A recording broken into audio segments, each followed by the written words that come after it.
Assalamualaikum adik-adik, jumpa lagi di channel Kimi, kisah-kisah Islami. Jangan lupa subscribe channel Kimi ya. Kisah kali ini berjudul Mukjizat Apel Kebenaran. Dikisahkan beberapa abad lalu, hiduplah seorang pemuda dari kalangan biasa, namun saleh luar biasa. Suatu hari, pemuda yang dikisahkan bernama Sabit tersebut sedang berjalan di pinggiran kota Kufah, Irak. Terdapat sungai yang jernih dan menyejukkan di sana. Tiba-tiba, sebuah apel yang segar tampak hanyut di sungai itu. Dalam kondisi yang lapar, Sabit pun memungut apel tersebut. Rezeki yang datang tiba-tiba, sebuah apel datang tanpa diduga di saat yang tepat. Tanpa pikir panjang, ia pun memakannya, mengisi perutnya yang sedang keroncongan. Baru segigit menikmati apel merah nan manis itu, Sabit tersentak. Milik siapa apel ini? Bisiknya dalam hati. Meski menemukannya di jalanan, Sabit merasa bersalah memakan apel tanpa izin empunya. Bagaimanapun juga, pikir Sabit, buah apel dihasilkan sebuah pohon yang ditanam seseorang. Bagaimana bisa aku memakan sesuatu yang bukan milikku? Batin Sabit menyesal. Ia pun kemudian menyusuri sungai. Dari manakah aliran air membawa apel segar itu? Sabit berpikir akan bertemu dengan pemilik buah dan meminta kerelaannya atas apel yang sudah digigitnya itu. Cukup jauh Sabit menyusuri aliran sungai hingga ia melihat sebuah kebun apel. Beberapa pohon apel tumbuh subur di samping sungai. Rantingnya menjalar dekat sungai. Tak mengherankan jika buahnya seringkali jatuh ke sungai dan hanyut terbawa arus air. Sabit pun segera mencari pemilik kebun. Ia mendapati seseorang tengah menjaga kebun apel tersebut. Sabit menghampirinya seraya berkata, "Wahai hamba Allah, apakah apel ini berjenis sama dengan apel di kebun ini? Saya sudah memakan apel ini. Apa kau mau memaafkan saya?" Kata Sabit sembari menunjukkan apel yang telah dimakan segigit itu.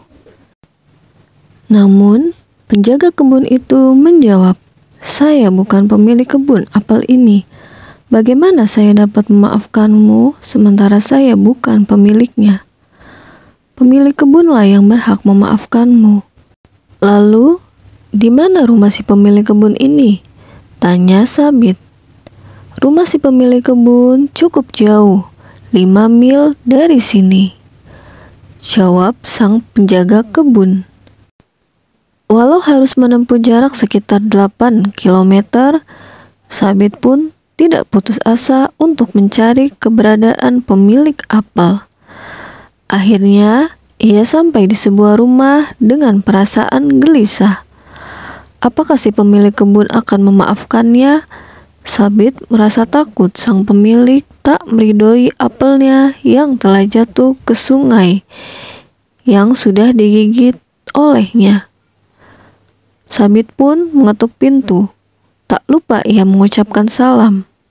Seorang pria tua, si pemilik kebun apel, membuka pintu. "Wahai hamba Allah, saya datang ke sini karena saya telah menemukan sebuah apel dari kebun Anda yang telah jatuh ke sungai. Kemudian saya memakannya. Saya datang untuk meminta kerelaan Anda atas apel ini. Apakah Anda meridhoinya? Saya telah menggigitnya dan ini yang tersisa," ujar Sabit. Agak lama pemilik kebun apel itu terdiam mendengar ucapan Sabit. Lalu Sabit pun tersentak ketika sang tuan rumah berkata, "Tidak, saya tidak merelakanmu, nak." Penasaran dengan pemilik kebun apel yang mempermasalahkan satu butir apel, Sabit pun menanyakan apa yang harus ia lakukan agar tindakan itu dimaafkan. "Saya tidak memaafkanmu, demi Allah, kecuali jika kau memenuhi persyaratanku," pria tua itu menjawab. "Persyaratan apa itu?" tanya Sabit, harap-harap cemas. "Kau harus menikahi putriku," kata pemilik kebun yang mengagetkan Sabit. Menikahi seorang wanita bukanlah sebuah hukuman, pikir Sabit. Benarkah itu yang menjadi syarat Anda? Anda memaafkan saya dan saya menikahi putri Anda. Itu adalah anugerah yang besar, tanya Sabit tak percaya. Begitu terkejutnya Sabit ketika pemilik kebun itu berkata bahwa putrinya yang harus Sabit nikahi merupakan wanita cacat. Putriku itu buta, tuli, bisu, dan lumpuh. Tak mampu berjalan, apalagi berdiri. Kalau kau mau menerimanya, maka saya akan memaafkanmu, nak, kata pria tua. Syarat yang mungkin sulit masuk di akal. Hukuman yang harus ditanggung Sabit hanya karena menggigit sebutir apel yang ditemukan di sungai. Namun, hal yang lebih mengejutkan, Sabit menerima syarat tersebut karena merasa tak memiliki pilihan lain. Sementara itu, ia tak ingin berdosa mengambil hak yang bukan miliknya. Sabit, seorang pemuda tampan, harus menikahi wanita cacat hanya karena menemukan sebuah apel. "Datanglah pada Isa untuk berjumpa dengan istrimu," kata si pemilik kebun. Malam hari, usai sholat Isya, Sabit pun menemui calon istrinya yang cacat. Ia masuk ke kamar pengantin wanita dengan langkah yang berat. Hatinya dipenuhi pergolakan luar biasa. Namun, pemuda gagah itu tetap bertekad memenuhi syarat sang pemilik apel. Betapa terkejutnya Sabit ketika mendengar jawaban salam dari wanita yang suaranya lembut nan merdu. Tak hanya itu, wanita itu mampu berdiri dan menghampiri Sabit. Begitu cantik para si wanita tanpa cacat apapun di anggota tubuhnya yang lengkap. Sabit kebingungan. Ia berpikir mungkin salah memasuki kamar dan salah menemui wanita yang seharusnya merupakan istrinya, yang buta, tuli, bisu, dan lumpuh. Merasa tak percaya, Sabit pun mempertanyakan si gadis bak bidadari tersebut. Namun, Sabit tidak salah. Ialah putri pemilik kebun apel yang dinikahkan dengannya. "Apa yang dikatakan ayah tentang aku?"